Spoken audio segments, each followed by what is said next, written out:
gente que tiene muy buena inteligencia emocional, está estudiado, son más felices y tienen mejor calidad de vida. Y en empresas grandes realmente se está haciendo mindfulness como algo habitual. El típico empresario de una empresa pequeña no ve esa necesidad. Tú lo has dicho antes, por desconocimiento.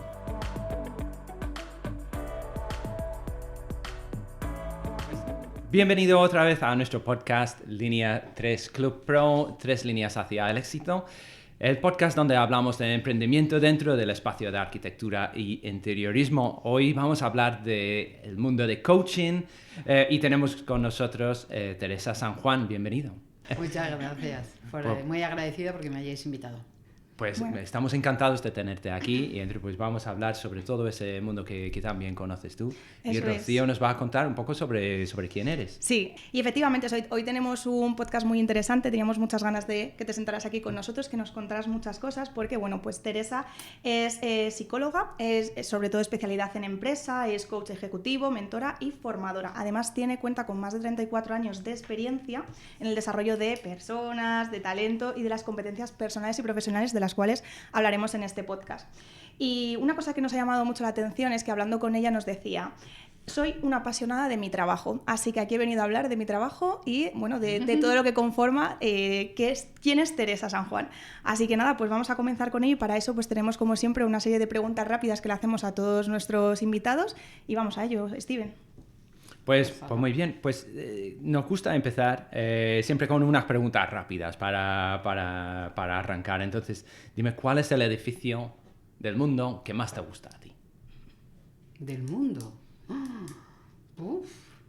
Del mundo me voy a remitir a Madrid, a mi Madrid, que soy muy madrileña. Sí.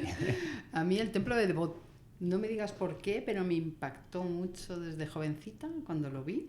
Y lo visito de vez en cuando, paseo, me gusta y no lo sé, me inspira emociones, ya que vamos a hablar de temas de emociones, me inspira emociones súper positivas, así que me encanta el templo de Devot, elegiría. Bueno, genial. Y ya que vamos a hablar tanto de trabajo, queremos preguntarte también la manera que tienes tú de relajarte después de un día duro. Pues por un lado caminar.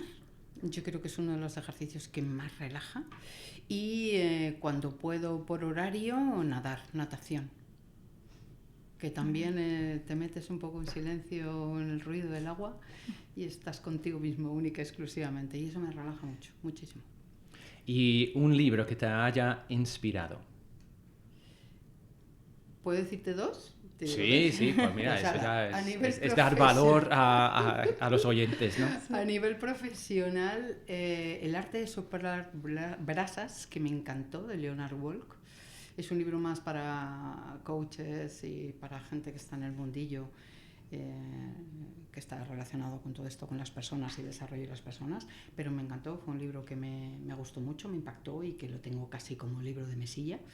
Y a nivel más lúdico, el que me quedan 3 páginas para terminar, que estoy deseando acabar, La bailarina de Auschwitz, que es de Edith Eger, no sé si se dice así, Eger, y es un libro de resiliencia pura y dura, es de una persona que estuvo en un campo de concentración, y es impresionante, os lo recomiendo para que lo leáis, sobre todo para gente que quiera practicar el tema de la resiliencia y de cómo superar.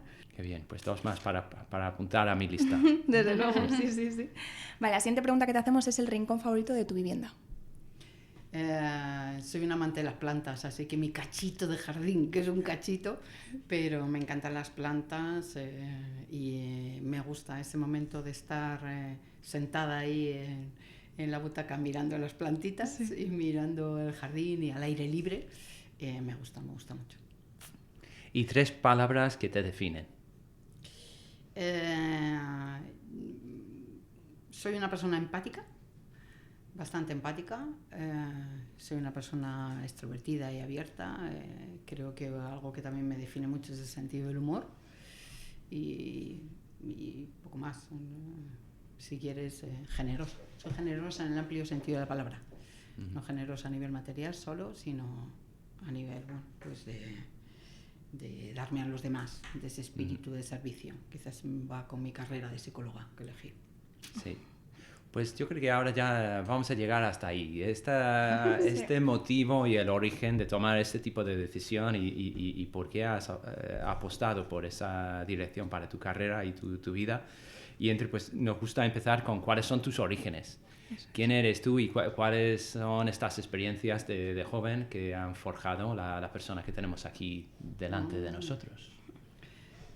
Pues creo que mucho me define en decir que vengo de familia numerosa, soy la cuarta de 9 hermanos y eso hace que, bueno, pues me ha marcado en el sentido de me gusta la comunicación, me gustan las relaciones personales, me gusta estar con gente, no me gusta el aislamiento, no me gusta el individualismo, entonces yo creo que todo esto me viene de este entorno de familia numerosa. La parte mía de extroversión, pues yo iba con una carrera dirigida hacia teatro, fijaros, o sea, me apetecía mucho teatro, pero bueno, pues los avatares de la vida te dicen, bueno, ¿y cómo te vas a buscar la vida con teatro? Que a lo mejor me hubiera ido hasta mucho mejor, nunca se sabe. Pero sí he hecho mis pinitos, he hecho teatro coaching, que me gustó muchísimo, durante casi 5 meses. Para mí fue una experiencia muy, muy, muy positiva, justo para este tema, para gestión de las emociones. Y luego, bueno, pues intenté también ir por la carrera de enfermería. Fíjate, yo iba para enfermera y al final, bueno, pues opté por psicología. Me apetecía meterme en el mundo de psicopedagogía y por aquel entonces, ya tengo mi edad, no existía esa especialidad, entonces yo tenía que hacer primero la carrera de psicología y después hacer la especialidad porque no existía. Me di cuenta en tercero de carrera que me apetecía, ya que me gustaba tanto las personas, las relaciones personales, etcétera, pues ahí en tercero de carrera empecé a trabajar con el tema de desarrollo de las personas, de su talento, de sus capacidades, de sus habilidades, etcétera. Y ahí ya me enganché y dije, pues en vez de la parte clínica me voy a ir por la parte más de recursos humanos y de ahí, bueno, pues ya derivé. Esta parte de servicio, de ayudar a la gente a crecer, a conseguir sus expectativas, sus motivaciones, sus deseos y en ese sentido, bueno, pues ahí he ido derivando. Ser coach, después de psicóloga industrial, que era entonces, fíjate, psicóloga industrial, psicólogo empresa, hacerme coach, hacerme mentora, hacerme formadora, trabajar en todo lo que es recursos humanos y desarrollo de personas. Sí. Y de no seguir, entonces esa idea original que tenías de estudiar teatro y ir más en esa dirección artística, al final elegiste psicología porque era más práctico. ¿Es algo que miras atrás ahora y arrepientas algo? ¿Hay algo allí que echas de menos? No me arrepiento para nada de haber elegido psicología. Me encanta mi carrera, soy una entusiasta del mundo de desarrollo de las personas y todo esto, pero además yo creo que tampoco hay que arrepentirse de nada, sino que la vida te lleva por un lado o por otro y ya está. Sí. Sin embargo, no me desenganché del todo, yo he seguido haciendo cosas que estaban relacionadas con teatro. ¿Hay un elemento del teatro que forma ahora parte de tu vida profesional? Las clases que impartas y las sesiones que haces, ¿te gusta el elemento de estar delante de una audiencia y que... No es tanto que me guste estar delante de una audiencia, que yo creo que esa parte de mi vida no me gusta tanto. Soy muy autocrítica conmigo misma cuando me veo, pero sí creo que es súper importante y ahí sí que me gusta y lo sigo haciendo y creo que lo deberíamos hacer todos, es la posibilidad de expresarme emocionalmente para poder llegar más a la gente y que la comunicación no tiene que ser únicamente la parte de mensaje, la parte de discurso, la parte de contenido, sino que es cómo comunicas lo que quieres comunicar y cómo llegas a la gente, ¿no? Entonces esa parte de expresividad de las emociones es quizás la que sigo rescatando de la parte de teatro, que sigo ahí en contacto. Entonces cuando yo hice coaching en Chile, estaba dividido como en bloques y uno de los bloques, que fueron 3 meses y pico, era de las emociones y aquello me impactó. Desde que me soltaron en un bosque Y ahí tenías tu propio coach y estabas trabajando y me impactó descubrir lo importante que es el mundo de las emociones. Y entonces, bueno, pues ahí seguí enganchada. Y cuéntanos un poco más sobre esa experiencia, darnos un poco de contexto. ¿Qué hacías en Chile y por qué te soltaron en un bosque? ¿Cuándo fue? Pues fue en el 2008. Yo hice una primera certificación en coaching, pero no me convenció, era a distancia y entonces tienes que pasar tu propio proceso de coaching para realmente ser coach. Y mi propio proceso personal, entonces tenía un coach a distancia, sin embargo toda la parte conceptual, toda la parte teórica me encantó. Obviamente venían de esta escuela de Chile, entonces claro, pues me gustó tanto y quise repetir y dije, no, busco una certificación donde están los padres del coaching ontológico, entonces me fui a Chile y lo hice con Julio Laya en la escuela de Newfield Network y me encantó, una maravilla. Y bueno, pues una de las partes, que era toda la parte de gestión emocional, pues ellos tienen allí un espacio en un bosque donde lo utilizan para esto, para toda la parte de formación, etcétera, y me encantó porque, bueno, desde que nos llevaron por la noche y no sabías nada, ni dónde estabas, ni te guiaban unas velitas en el suelo, a despertarte y encontrarte con un bosque espectacular, pero espectacular, que además lo cuidan y ahí ya desde ese primera hora de levantarme y encontrarme ahí, ya dije, esto me va a encantar y efectivamente así fue. Jugábamos con las emociones dentro del bosque, además con tu propio coach sabía qué emociones tienes más a la mano, cuáles tienes que trabajar más, cuáles menos, entonces te ponía en tesituras, bueno, una maravilla, pero una maravilla. Y entonces, bueno, pues ese fue uno de los módulos y claro, yo salí de allí diciendo, yo quiero ahondar más en esto, o sea, me apetece saber más de las emociones, me apetece, entonces, bueno, pues he seguido haciendo cursos, me he formado, he trabajado con estos temas y bueno, pues he leído mucho, me ha gustado. ¿Y cuándo empezaste a ver ese título o ese nombre de coach? Ahora ya se escucha en muchas partes, está bastante de moda, e incluso veo en Instagram pues mucha gente de 25 años que dicen que son coach para ejecutivos. No entiendo exactamente cómo puede funcionar eso, pero soy consciente de que existe un mundo ahí. ¿Cuándo empezó a ser una cosa eso de ser coach? ¿Cuándo te diste cuenta?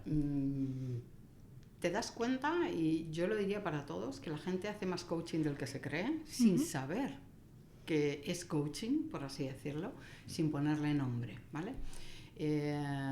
Yo me di cuenta que había muchas cosas del coaching, investigando qué era y a qué se dedicaba.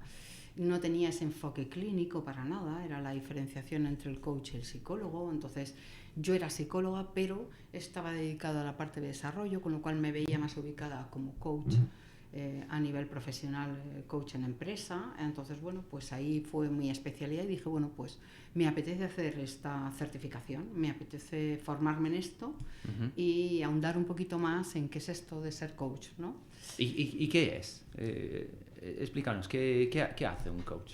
Un coach, ¿qué hace? Mira, pues acompañarte a conseguir el objetivo que tú por ti mismo no puedes, bien porque no sabes, porque estás bloqueado, porque lo has intentado de muchas maneras y no has sabido cómo, pero necesitas un acompañamiento, necesitas a una persona que te haga, como decimos nosotros, quitar esas capas de cebolla y hacer descubrir de qué eres capaz. Y por eso la diferencia con el psicólogo, pues es que al final en el psicólogo existe, la persona tiene una necesidad, hay un problema, puede haber un problema de una depresión, un estado de salud a nivel anímico que está dañado, lo que sea. En el coaching trabajas con las personas y son perfectas, están bien, es decir, lo que tienen que hacer es conseguir un objetivo, ¿vale? De hecho, hay la diferenciación a mí solo me ocurrió una vez, pero derivar a una persona al psicólogo porque no era mi profesión. Yo no soy experta en clínica, aunque la carrera está hecha toda clínica, pero mi especialidad, y para eso hay expertos, los psicólogos tienen que dedicar a lo suyo y para eso son excelentes profesionales y los coaches nos tenemos que dedicar a lo que tenemos que dedicar. Entonces solo me pasó una vez, en una ocasión, desde la persona del minuto 1 yo la lloraba, tiene una depresión. Ventaja que tiene ser psicóloga además de coach, pues que puedes identificar estas cosas. ¿Es necesario? No. ¿Es muy válido? Sí. Yo lo pongo en valor ahí, ser psicólogo te ayuda. Y por eso la diferenciación de lo que es un coach y de lo que es un psicólogo, ¿vale? Entonces... ¿Y crees que la gente todavía se confunde un poco? Yo he hablado personalmente con gente y les he dicho, pues oye, ¿qué tal? Pues, a lo mejor vendría bien usar un coach para mejorar esa faceta o para trabajar ese punto y mejorar y tal. Pero hay como les salta la alarma, como parece como que yo les estoy diciendo, pues tienes que ver un psicólogo, claro. ¿no? Y sigue habiendo como no sé cómo un decirlo, tabú. como un tabú. Sí. Todavía, como un tabú, un tema sí. tabú, es verdad, ¿no? Y es triste porque al final, ¿por qué ir al psicólogo es malo? Es lo mejor que te puede ocurrir. Cuando a ti se te rompe un grifo, no se te ocurre enredar en las tuberías y romper una tubería, o llamas a un fontanero, y que entonces cada profesional tiene su especialidad, ¿no? Entonces, ir al psicólogo, fíjate, pues en Sudamérica es como ir al dentista. Es más, eres raro si no vas al psicólogo, ¿no? Y ya no hablo de psicoanálisis, sino incluso psicólogo normal. Entonces, es verdad que la gente confunde coach y psicólogo y entonces, ¿qué me estás diciendo? Si necesito un coach es que me ves mal, ¿no? Cuando para nada, os lo he dicho. O sea, se parte con que la persona es perfecta, tiene sus habilidades, tiene puntos de mejora como los tenemos todos, áreas de mejora y puntos fuertes. Lo único que no sé sacar provecho de lo que soy capaz, y lo que hace el coach es, bueno, pues te sirve de acompañamiento ahí. Entonces hay coaches, fíjate, esta es mi versión, y hablo de Teresa a Steven y a Rocío. Hay coaching organizacional, hay coaching corporativo, hay coaching empresarial, hay coaching ejecutivo, y todos estos tienen que ver con la empresa, con hacer coaching en la empresa. Y luego hay coaching life, hay coaching personal. Entonces, para mí hay dos tipos de coaching. El que está trabajando con una persona con un objetivo muy personal, y el que está trabajando en coaching ejecutivo, como yo lo suelo definir o como me suelo definir, que trabajo en una empresa para ayudar con unas determinadas habilidades o competencias profesionales, ¿vale? Entonces, yo lo diferenciaría así por hacerlo incluso más sencillo, menos es más. Entonces, hacerlo más simple para la gente. A mí me han dicho desde, trabajas en La Voz. No, tú eres el de las cocinas. Entonces, claro, la gente ya, la palabra coach aparece en muchos lados. Y al final no es más que entrenador. Sí. Y viene de ahí. Sí. Entonces, ¿Y cuál es el típico cliente para ti? ¿Dónde estás enfocada? ¿Quién es el cliente típico? Ya típico no es bueno, fíjate. Porque no hay típico, todos somos únicos, sí. ¿Vale? Pero yo los clientes, el porcentaje de clientes que tengo mayormente es a nivel de empresa, ¿vale? O bien trabajo a través de consultoras, o bien trabajo a nivel de empresa, por mi cuenta. Y es generalmente un coaching donde yo trabajo en habilidades que necesitan en el puesto de trabajo, ¿vale? O bien en el puesto actual, o bien para futuro, o bien porque van a pasar una promoción, o bien porque quieren mejorar, optimizar. Y bueno, pues trabajo un porcentaje bastante más alto, te puedo decir un 80-20, a veces incluso un 90-10 en empresa más que a nivel particular. Sí. ¿Y suele ser empresa grande o pequeña? Generalmente suelen ser empresas grandes. Lo que pasa que, ¿por qué? Pues porque, bueno, pues el coaching funciona muy bien desde hace muchos años, y cada vez está más metido en las empresas como una herramienta más y como un recurso más para hacer crecer a la gente y para que la gente esté motivada, que trabaje con ganas, con entusiasmo, etcétera. Y es verdad que, bueno, pues a lo mejor no es muy barato, por así hacerlo, ¿no?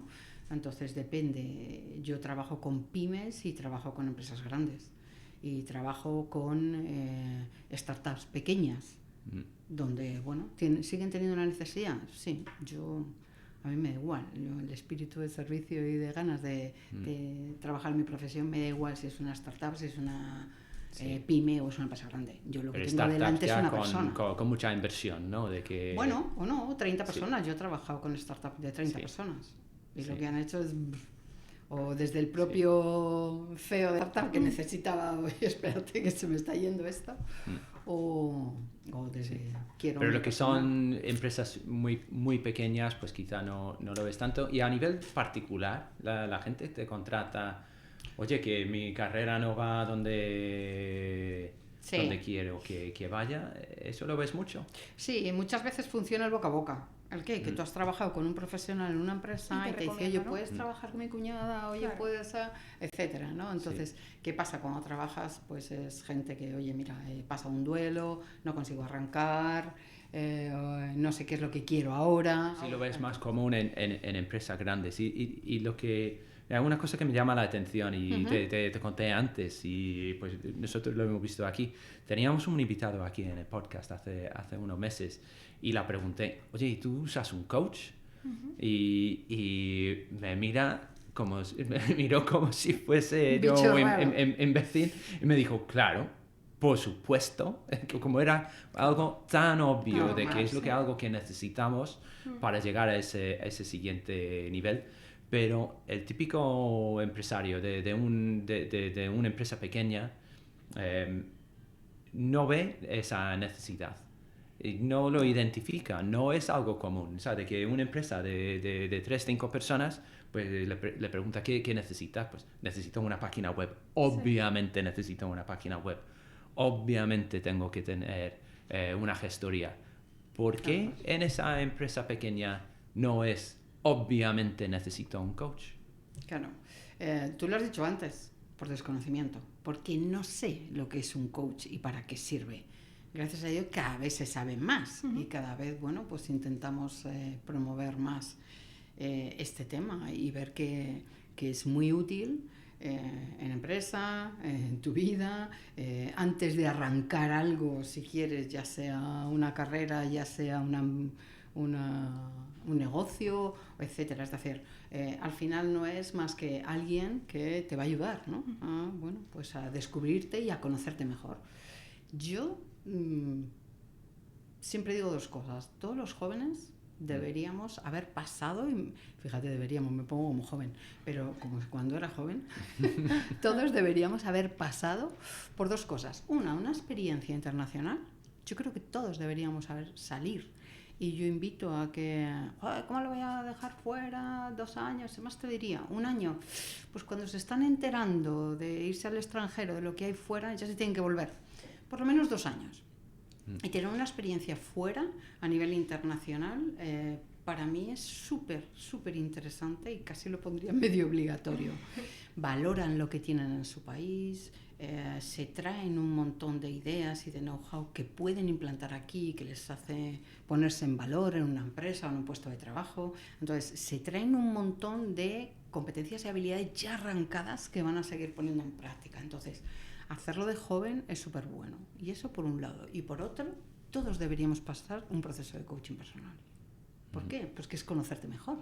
¿Cuáles son tus puntos fuertes? ¿Cuáles son tus áreas de mejora? ¿Qué creencias tienes? ¿Qué miedos tienes? ¿Por qué no haces esto? ¿Por qué sí haces esto? ¿Por qué disfrutas mucho con esto? ¿Por qué con esto no? Etcétera. Entonces, ese conocerse mejor, para mí, es imprescindible. Imprescindible para luego vivir tu vida. Ya no te digo en un puesto de trabajo, ¿no? Para tener mejor calidad de vida.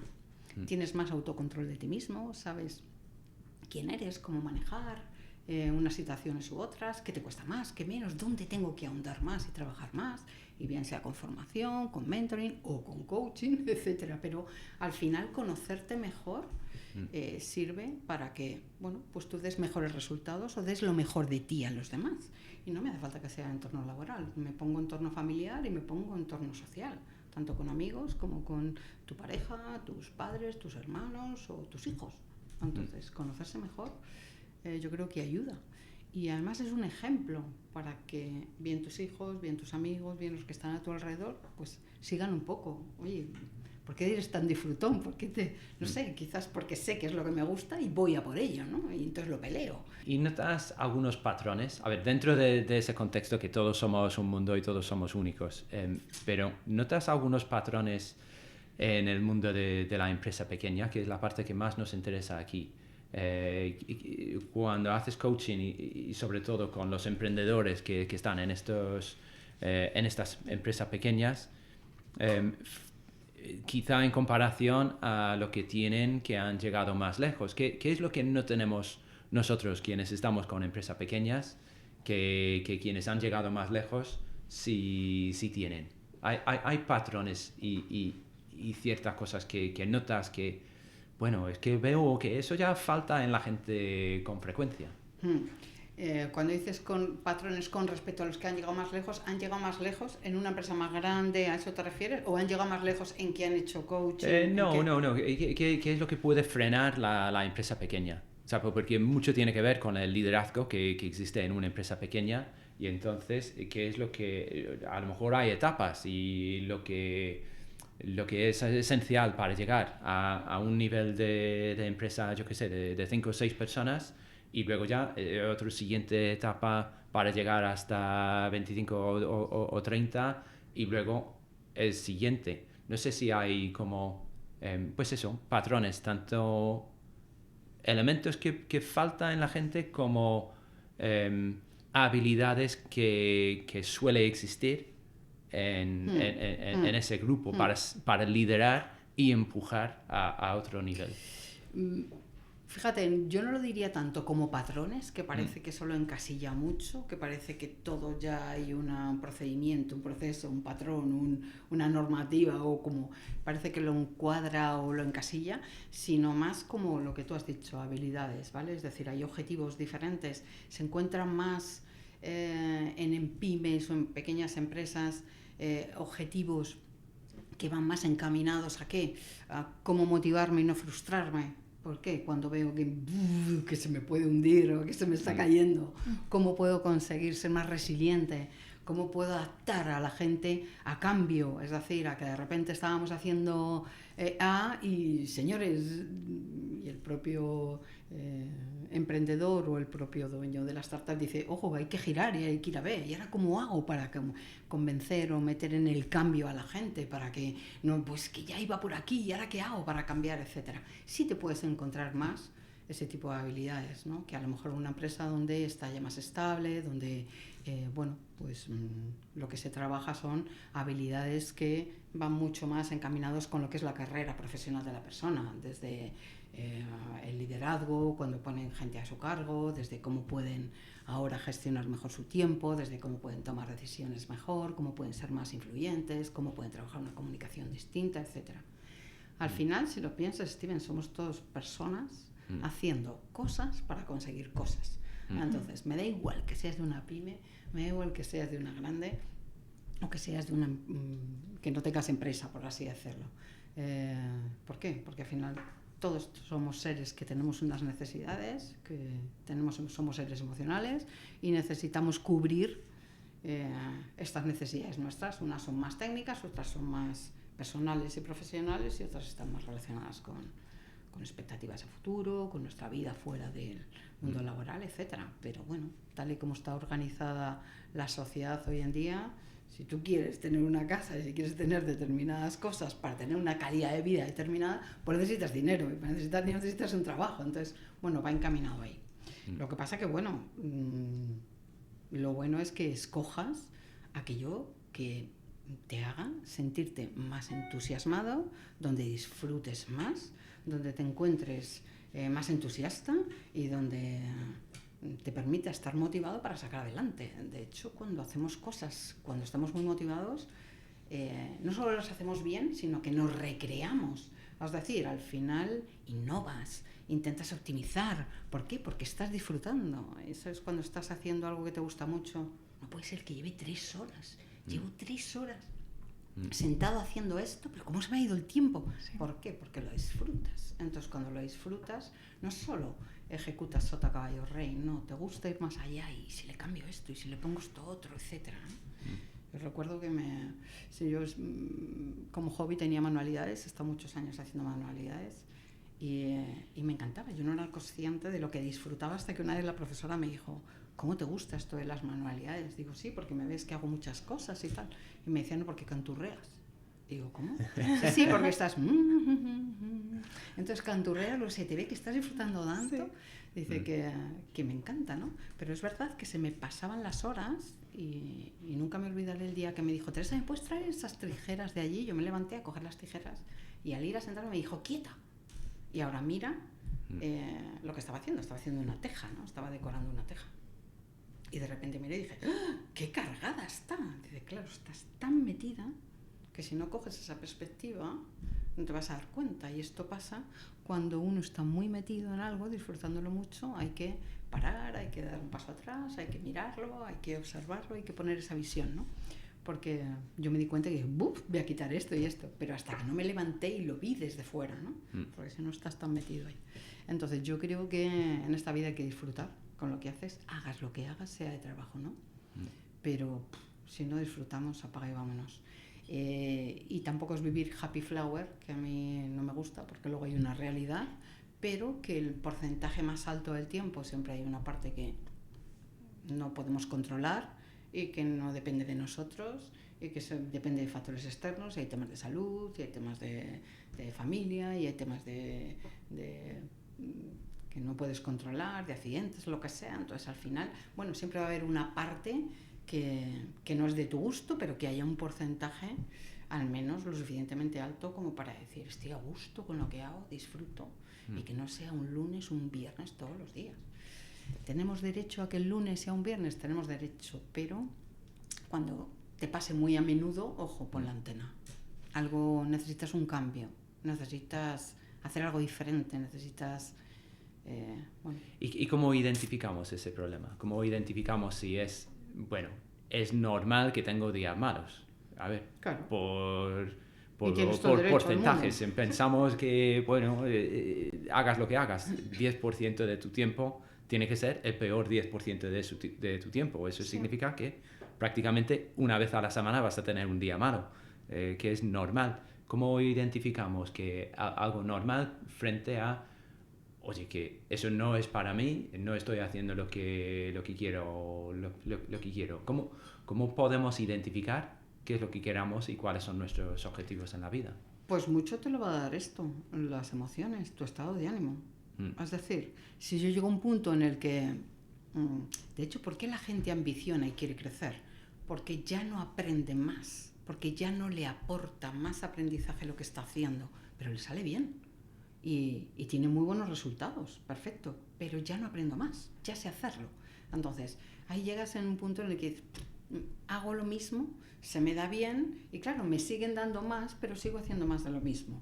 ¿Qué necesito? Algo diferente, necesito volver a ilusionarme con algo, necesito cambiar, necesito aprender cosas nuevas, necesito engancharme con experiencias nuevas y al final esto solo te lo va a dar que aparcando lo que estás haciendo y buscando cosas o añadir a lo que estás haciendo cosas nuevas y diferentes para coger ese refresco. Por eso la gente que tiene esa ambición personal y profesional busca esto, busca cambios, busca... Y muchas veces no es tanto estatus y posición, sino lo que busco es precisamente aprendizajes nuevos, conocimientos nuevos, experiencias nuevas. Y por eso ahora ya no se da como antiguamente, lo puedo decir por mi edad. Antes eras economista y hacías carrera de economista hasta que te jubilabas. Y entonces eras psicólogo hasta que era tu jubilación. Sí. Ahora no, ahora... Hay un economista, pero de repente luego hace un poco de derecho, luego hace sociología o hace políticas, incluso terminan siendo coaches hasta esto, o sea, hasta ahí se da, ¿no? Entonces al final, es decir, ¿por qué quedarte con una sola especialidad y ser muy experto de? Pues yo me doy cuenta que ahora las generaciones que vienen nuevas necesitan picar, no quieren ser número uno y que solo les den eso. De hecho, lo ves, son muy inquietos los jóvenes ahora. Que necesitan, están 3 años y te dicen, yo doy de mí todo 3 años, innovo, creo, pero luego quiero volar. Y entonces lo que hacen es eso, luego se van y dicen, al final lo que necesito es nuevas experiencias, necesito esto, ¿no? Que esto tiene su pro y su contra, como todo en la vida, ¿eh? Sí, el buscar nuevas experiencias. Claro, ¿qué pro tiene? Pues que esta persona es muy innovadora, estos jóvenes son muy innovadores, son muy creativos, sacan muchas ideas, se empapan a tope, vienen del extranjero, quieren irse afuera para aprender técnicas y cosas nuevas para venir aquí y aplicarlas. Entonces toda esta frescura es buenísima. Por contra, que, esto es mi opinión también, por contra, pues que les cuesta adaptarse a normas, procedimientos, protocolos de empresa, reglas, leyes que hay en la empresa. Entonces, decir, no me ates, ¿no? Es que es lo que hay. Entonces, si yo te voy a dejar durante 3 años que seas innovador, creativo y que me des lo mejor de ti, acóplate también, no vale que teletrabajes 5 días, no puedes. Aquí hay solo uno, no, pues yo quiero todos. No se puede venir imponiendo, ¿vale? Entonces, hay que, como todo en la vida, es equilibrio, ¿vale? Lo que sí quería preguntarte también es por la inteligencia emocional. ¿Realmente qué es la inteligencia emocional y por qué es tan importante? Pues mira, la inteligencia emocional es saber, es esa capacidad que tenemos para reconocer, para entender y para gestionar nuestras emociones, ¿vale? Independientemente del entorno en el que estemos, sea laboral, sea social o sea familiar. Pero es esa capacidad, ¿no?, que tenemos para ver qué emociones tenemos más a la mano y cómo las gestionamos, ¿vale? ¿Por qué es importante? Porque no vivimos solos, porque vivimos rodeados de gente y toda nuestra vida es en contacto con las personas, y entonces es importante para la comunicación, es importante para las relaciones interpersonales y es importante para la toma de decisiones, a la hora de tomar decisiones también.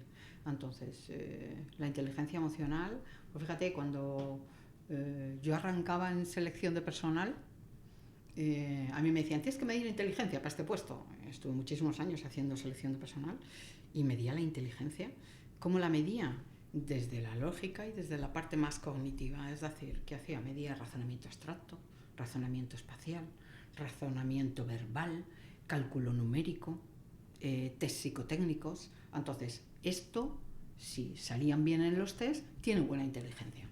Menos mal que apareció ahí nuestro Daniel Goleman, que ya daba guerra por aquel entonces, y se empezó a decir, oye, no solo existe esta inteligencia, hay otra inteligencia que se llama inteligencia emocional, y que para muchas cosas hasta es casi prioritaria, ¿vale? Ahora se necesitan de las dos, claro que se necesitan. De hecho, hay puestos en los que es bueno medir ese razonamiento espacial, razonamiento abstracto, etcétera. Mientras, por ejemplo, un tema vuestros de diseño, espacio, razonamiento abstracto, esto es súper valioso. Pero al final no trabajas solo, trabajas con gente. Luego vas a necesitar habilidades de comunicación, vas a necesitar impactar, influir, vas a necesitar transmitir emociones de cuando estás muy preocupado porque algo no funciona y cuando estás súper entusiasmado porque esto ha salido como el tiro. Entonces necesitamos expresar esas emociones, y en la inteligencia emocional vamos a tener ahí 3 ejes. Uno, que es esta autoconciencia. Tenemos que primero saber qué emociones tengo yo más a la mano, cuáles manejo más, cuáles menos. Mira, siempre vamos con una mochila y ahí tenemos nuestro kit de supervivencia. ¿Qué hacemos cuando estamos ante una situación difícil? La abrimos y tiramos de lo primero que tenemos. Bueno, pues en esa mochila tenemos la oportunidad de tener un montón de emociones más que las primeras que sacamos de la mano, que son las 5 que nos han enseñado, que es alegría, tristeza, rabia, ternura y miedo. Estas son las 5 emociones que nos enseñaron. Y hay muchísimas más. Hay culpa, vergüenza, hay asombro, hay orgullo, hay entusiasmo, hay agradecimiento, la gratitud. Entonces hay un montón de emociones que tenemos, pero bueno, pues como somos como dones y nos gusta manejar las 4 que son más fáciles, pues tiramos de ellas. Sin embargo, no somos conscientes de que poniendo encima de la mesa otro tipo de emociones podemos conseguir más y mucho más. Entonces, primero es autoconciencia, el primer eje. Primero, conocerte tú a nivel emocional para poder gestionar las emociones de los demás, sean de un equipo si eres un líder, o sean de tus amigos, tus familias, tus hijos, quien sea. El segundo eje es la empatía, es decir, esa capacidad que tenemos para conectar con el otro, ¿vale? Y siempre tenemos que la empatía es ponerte en el zapato de los otros, es ponerte en el lugar del otro. Vale, pues hay una empatía que va un poco más allá, más relacionado con esta inteligencia emocional, que es esa empatía emocional donde es ponerte en la emoción del otro. Entonces, saber entender por qué esta persona está mal, por qué esta persona está frustrada, por qué esta persona está entusiasmada, qué hace o qué he hecho yo para que esta persona esté así, o qué está haciendo para sentirse así, ¿no?, de alguna manera. Entonces, la empatía es otro eje imprescindible. Y el último eje de la inteligencia emocional es la gestión de conflictos. Precisamente porque vivimos en comunidad y relacionándonos continuamente con las personas, surgen fricciones. Tanto la gente, no, es que los conflictos no son buenos. Los conflictos no solo son buenos, sino que son necesarios y que además nos sirven para desarrollarnos y crecer. Y que no los puedes evitar. Ahí están y van a seguir estando. Entonces los conflictos son necesarios. Es verdad que lo que hay que hacer es gestionarlos. Si los aparcas, pues como digo yo, es como si tiras la bola de nieve por la montaña, que según va pasando el tiempo, si tú lo dejas encerrado y no lo gestionas, cuando lo quieres gestionar, pues aquello se ha hecho un mundo. Cuando mi marido me dice, es que hace una semana, le paro, ¿cómo que hace una semana? O sea, ¿qué me dices hace una semana? Dímelo en el momento, porque llevas una semana haciendo una bola ahí de esto que ya no sé ni lo que hice, ni qué te dije, ni cómo lo dije o cómo me comporté. Y es más difícil gestionarlo ahora a toro pasado que no en el momento. Entonces al final, bueno, pues levanta el banderín y dice, ¿qué pasa? ¿Qué ha pasado? ¿No? Entonces la gestión de conflictos no es más que gestionar esas emociones y esas situaciones, cómo resolver situaciones difíciles y complejas donde se están dañando tus intereses personales y profesionales y además incluso te puedes sentir herido por juicios que no están fundados, que no están bien fundados en evidencias. Y de esto hay mucho. Entonces esto genera conflictos, sí, gestiónalo. ¿Eso qué significa, esa última parte de sentirte dañado por los pues mira, prejuicios, ¿no? Esto es la diferencia entre un problema y un conflicto. Sí. Un problema está basado en hechos, está basado en temas objetivos y un conflicto está basado en percepciones, está basado en temas subjetivos. Los problemas se solucionan. Mira, yo en formación pongo un ejemplo que me pasó, un poco tuneado si queréis, pero me pasó en una empresa dando formación, me pusieron ellos el equipo, me colocaron todo. ¿Qué pasó? Yo siempre voy con la botellita de agua en formación y bueno, pues en un momento dado no la había cerrado, pum, la volqué en el teclado y aquello se me fue. Entonces, bueno, esto es un problema. ¿Qué hice? Levantar el teléfono, llamar a recursos humanos y decir, oye, disculparme, me ha pasado esto. En 5 minutos me habían traído otro teclado, lo conectamos y directamente pues continué. ¿Cuándo pasó a ser un conflicto esto? Cuando al terminar la formación, bueno, pues el responsable de recursos humanos me dijo, Teresa, qué torpe eres, ¿no? Cuando de primera yo no me siento torpe. Al contrario, ya os he dicho, me gustan las manualidades y creo que tengo destreza, que no soy muy torpe, ¿no? No quiere decir que de vez en cuando no se me caigan las cosas o pueda tener cierta torpeza, pero ya emití un juicio que no compartía, ¿vale? A continuación me dijo, es que tú sabes lo que nos cuesta a nosotros los equipos, y yo dije, joder, discúlpame, bueno, pues si hace falta comprar un teclado, yo lo compro, o sea, no tengo ningún problema. No, pero es que se supone que tienes muchísima experiencia en formación, ¿cómo no tienes cuidado con estas cosas? Pues no sé si, no fue así exactamente, pero bueno, pues me voy a plantear si te volvemos a llamar. Entonces ahí se dañaron mis intereses profesionales y personales en el momento en que emitía juicios sobre mí que yo no compartía. Entonces ahí se puede generar un conflicto, sí, a veces son conflictos encubiertos, donde no se dice nada, pero me lo tengo guardado. Entonces, cuando llega alguien y te pide algo, bueno, ahí saco lo que yo llevo y a lo mejor no te lo hago visible, pero te digo, no puedo darte la ayuda que me pides. ¿Por qué? Porque tengo un conflicto que todavía no he gestionado. Entonces, es súper importante gestionar los conflictos en el momento. ¿Y cómo gestionamos estos conflictos con alguien que es como superior, es decir, o un jefe? ¿No? Uh-huh. De que a lo mejor nos da miedo esa persona por el puesto que ocupa y como, oye, que yo no puedo decirle nada. Pero desde mi punto de vista, por ejemplo, es un problema. Si alguien me esconde la verdad o no me dice dónde me equivoco, claro, lo que sea, pues realmente puede ser un problema. Uh-huh. Pero soy consciente de que pues, o la gente más joven o junior o lo que sea, pues en empresas pues, les puede costar. Mucho más. ¿Cuál puede ser una recomendación para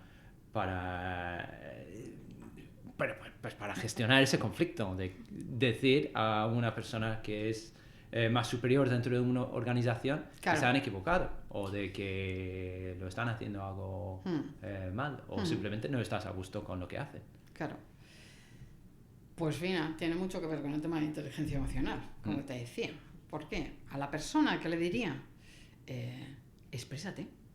Es decir, dudo que te den la espalda y dices, ¿puedo hablar contigo?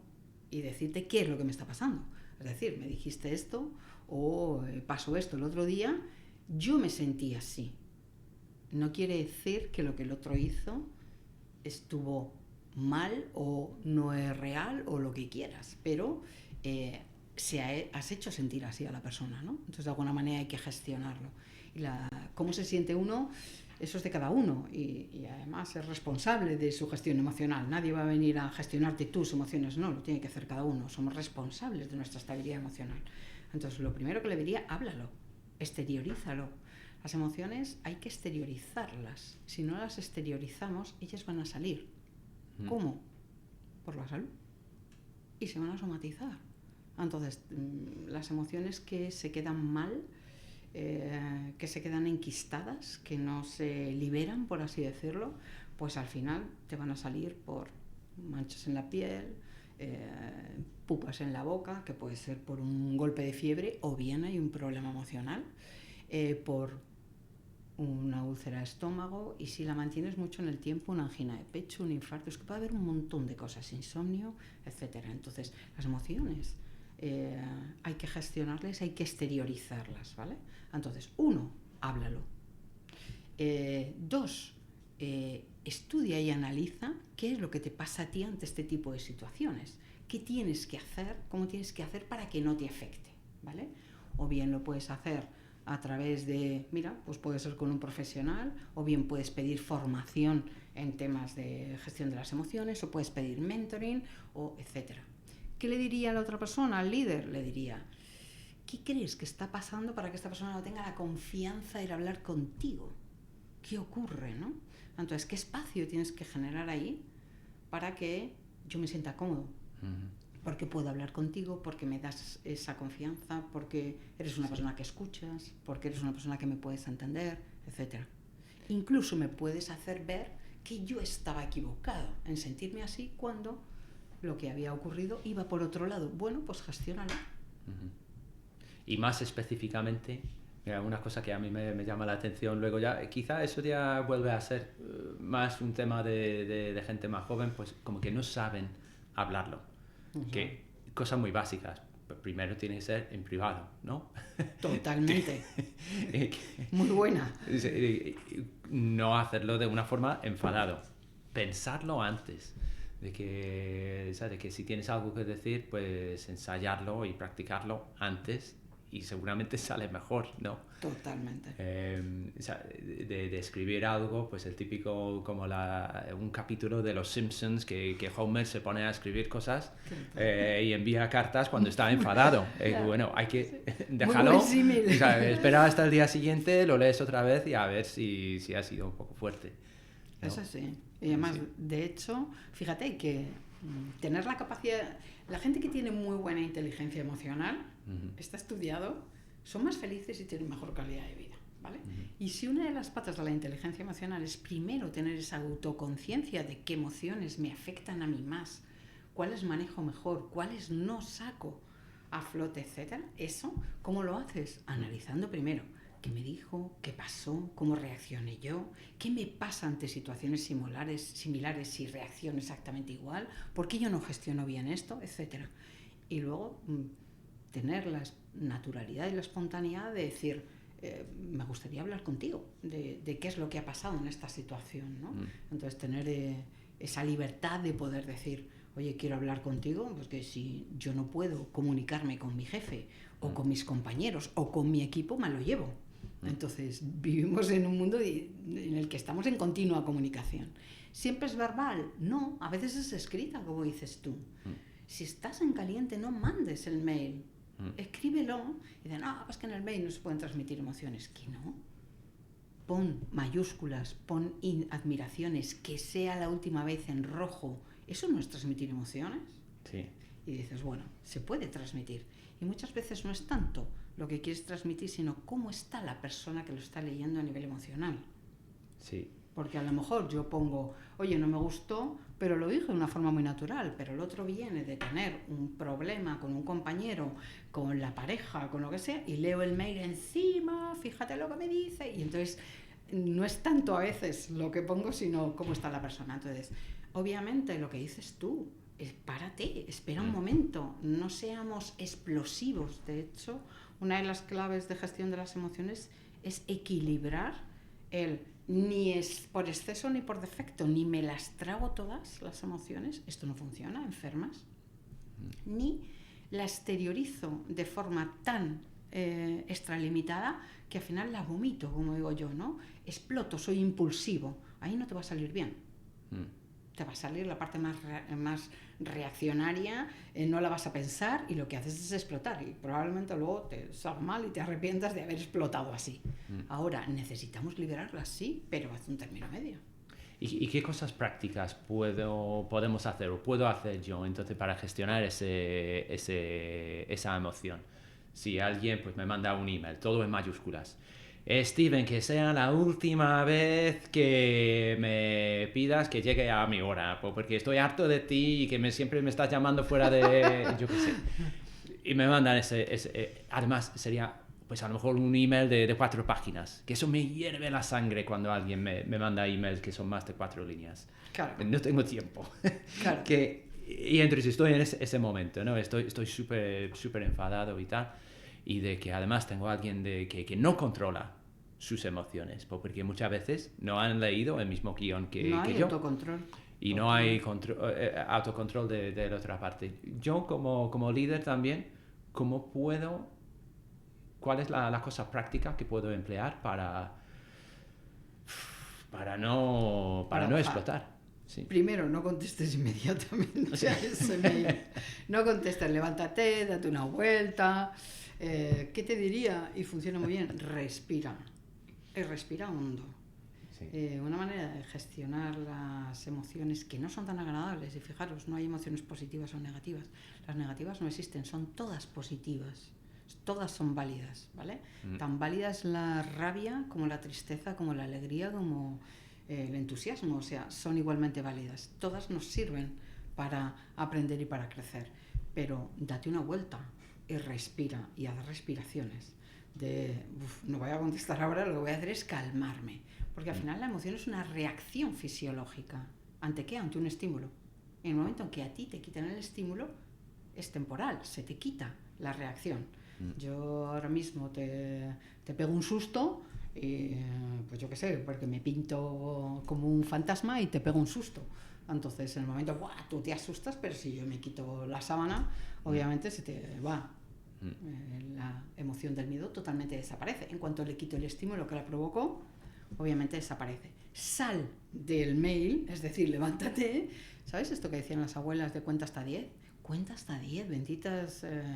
recomendaciones de las abuelas. Cuenta hasta 10, ¿para qué? Para respirar, para calmar, y vuelve y verás cómo cuando lo escribes ya no tienes ese ímpetu, esa impulsividad de contestar desde en caliente. Y después de escribirlo, reléelo o espérate y lo mandas pasados 2 horas, que a lo mejor hasta todavía cambias alguna cosa, ¿vale? Y luego yo abriría una conversación. ¿Qué crees que he pensado? Y le pondría el mail. ¿Qué crees que he pensado cuando he leído este mail? Yo, jefe, tú, colaborador. ¿Qué crees que he podido pensar? Entonces, cosas prácticas que puedas hacer. Pregunta. Pregunta e indaga qué es lo que le lleva a escribir así, qué parte es la que le hace estar tan impulsivo, dónde no está cómodo. Entonces, pregunta, incluso dile, ¿qué puedes hacer para verlo? ¿Cómo podrías escribirlo de una manera diferente? Sí, ya lo estoy imaginando la conversación. Supongo que estas ideas pueden funcionar en una conversación de verdad también. O sea, que no tenemos que llegar a una finalidad con cada conversación. La conversación puede ser, pues bueno, lo retomamos la semana que viene. Vamos a tomar un poco de tiempo para pensarlo. Lo dejamos ahí, ¿no? Totalmente. Y era una cosa que alguien me decía hace muchos años, de cuando notas que como que te estás enfadándote y tal, pues habla más bajo y más despacio Claro. Y como que por lo menos, si por muy enfadado que estás dentro, pues por lo menos evitas de comunicarlo. Está bien, Tanto, también. ¿no? Lo que pasa es que si tú eres una persona dinámica, activa y de repente empiezas a hablar y dices, ¿qué le pasa? ¿Qué? Es decir, me puede chocar y incluso te puede costar meterte en ese rol. Yo te diría, de primera sal de la escena. Sí. Y hay veces que me dicen, joder, Teresa, ¿cómo puedo salir de una reunión donde ya voy a saltar? Disculpar, es una llamada de mi jefe, está apagado el móvil, pero sales para hacer 3 respiraciones, te das una vuelta al departamento y vuelves a entrar otra vez. Yo te digo que no saltas. Entonces busca antes de contestarte, déjame un momentito, voy al baño. Vete al baño, no vas a ir al baño, o vas a ir a respirar delante del grifo, delante del espejo. Entonces, fijaros, ¿por qué aparece tanto mindfulness en las empresas? ¿Por qué ahora es una práctica muy habitual? Si lo piensas, mindfulness es una mezcla de yoga, de respiración y de meditación. ¿Para qué se necesita esto en las empresas? Porque ya se está metiendo en las empresas el tema de la gestión de las emociones. Porque tener a la gente a gusto, contenta, apasionada por lo que hace que mis resultados aumenten. Teniendo un buen clima. Sí. Y en empresas grandes realmente se está haciendo mindfulness como algo habitual. Es algo simplemente que pues dan un par de discursos sobre mindfulness y luego ya cuando estés fuera de aquí, haz mindfulness pero en tu propio tiempo. O realmente dedican como 20 minutos al principio del día. Es como algo igual es algo como muy americano. Yo no sé si aquí en España se aceptaría. Es como las empresas americanas que... Yo me acuerdo hace muchos años que en una oficina que tenía, en el otro lado de la calle, que lo veíamos desde nuestra ventana, pues había una empresa de ventas y tenían una filosofía, una cultura muy americana. Y cada mañana salían todos a la calle, pero un grupo de así como de 20, a cantar la canción de la empresa y a chillar y de todo. Y nosotros mirando desde la ventana, pero qué frikis, que están locos. Menos mal que no lo tenemos que hacer aquí. Como que no, yo no sé si bueno, sí, tengo curiosidad. ¿Realmente se está haciendo ese tipo de mindfulness en empresas grandes? Cada vez más, Steven. Mira, 2 vías. 1, te pongo unas sesiones de mindfulness para que sepas qué es. Y yo te digo que engancha. Yo no sé si habéis hecho yoga alguna vez. Yo empecé con yoga y dije, ya está, ya me enganché. Ya te engancha porque al final te hace sentir tan bien, tan a gusto, te hace ver que tienes ese autocontrol de tu respiración, de tu ritmo cardíaco. Por un lado, he visto empresas donde ¿qué hacen? Despiertan ese gusanillo y luego, como tú dices, pues practícalo, búscate yoga después del horario de trabajo y tal. Y he tenido profesores de yoga que están en empresa, contratados.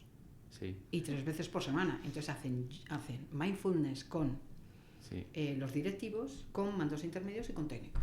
Pues entonces yo creo que empiezo a tenerlo claro que vamos a tener que introducir o unas sesiones de yoga aquí o no sé, o a lo mejor mi reacción será, no sé cuál será, cuando vengo aquí y estáis todos haciendo yoga en vez de trabajar, pues ya no sé si controlaré mis emociones o a lo mejor me apunto. Es difícil de predecir, ¿no? Mira, te voy a hacer una pregunta. Sí. ¿Por qué te gustan las vacaciones? Bueno, digo vacaciones cuando te vas a la playa con tu mujer y tus hijos. A ver, vacaciones de no hacer nada no lo hago. O sea, no lo aguanto, ni 5 minutos de no hacer nada, pero que es lo que a mí me gusta es aprender cosas nuevas, viajar, ver cosas que no he visto y ver gente que no veo todos los días. ¿Y tiene que ver con tu trabajo esos lugares a los que vas? No. Es decir, desconectar. Sí. Vale, entonces, conectarte a cosas diferentes. ¿Qué buscamos con conectarnos a cosas diferentes? ¿Qué buscas tú en hacer viajes, ir a países diferentes, a culturas diferentes? Experiencias y emociones nuevas. Entonces, al final, me da igual si haces yoga o metes mindfulness en la empresa, pero sí educa a que la gente tiene que entender que tiene emociones, qué son, para qué sirven y cómo manejarlas.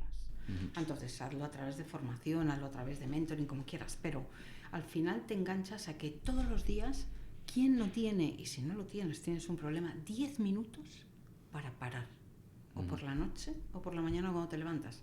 ¿De qué? Para no hacer nada. No para pensar, para escuchar música, no, para no hacer nada. No hacer nada, 10 minutos, ya me siento tenso, la verdad. Muy buena.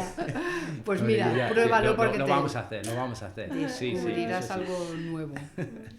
Bueno, pues, oye, que ha sido todo súper interesante, que me gustaría seguir, pero nos gusta terminar con 3 preguntas finales. Y entonces, pues Rocío tiene algo preparado allí. Sí, la primera pregunta que te hacemos es el mayor desafío con el que te hayas encontrado en tu carrera profesional.